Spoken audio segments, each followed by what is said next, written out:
नमस्कार. खरं तर आंबेगाव तालुका करमाळापर्यंत अगदी वरदान ठरणारं हे आपलं डिंबा धरण. अगदी 77-78 साली या धरणाची बांधणी सुरू झाली.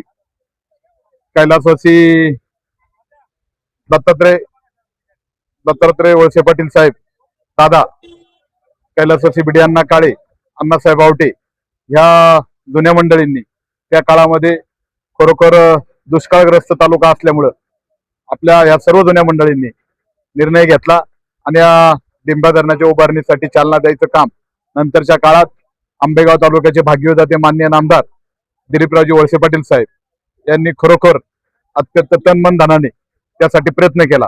निस्वार्थ प्रयत्न केला, नाही तर पुणा जिल्हा सहकारी बँक असेल, शरद सहकारी बँक असेल यांच्या माध्यमातून कर्ज घेऊन मग डावा कालवा असेल, उजवा कालवा असेल, याला चालना द्यायचं काम आदरणीय वळसे पाटील साहेबांनी केलं.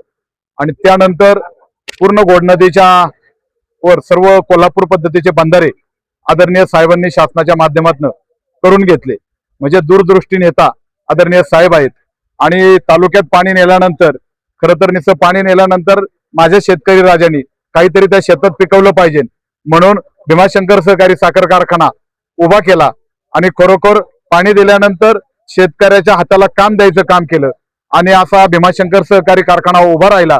आणि म्हणूनच आज या आपल्या सगळं हे डिंबा धरण असेल, भीमाशंकर सहकारी कारखाना असेल, हे खरं तर विकासाच्या दृष्टीने अगदी शेतकऱ्याचे हात बळकट करण्यासाठी साहेबांनी चांगल्या पद्धतीने प्रयत्न केले. आदरणीय वळसे पाटील साहेबांना द्यावे तेवढे धन्यवाद थोडे, कारण की माणसांनी, तसेच आदरणीय पवार साहेब असतील यांनी सुद्धा त्या काळामध्ये या डिंबा धरणाला चालना द्यायचं काम केलं. आणि माणसांनी खरोखर आपण ज्या तालुक्याचं नेतृत्व करतोय त्या तालुक्यातील माझा आदिवासी भाग असेल, माझा पूर्व पट्ट्यातील माणूस असेल, शेतकरी असेल, व्यापारी असेल, यांच्या हाताला काम मिळावं आणि वाडी वस्तीवर रस्ता न्यायचं काम केलं.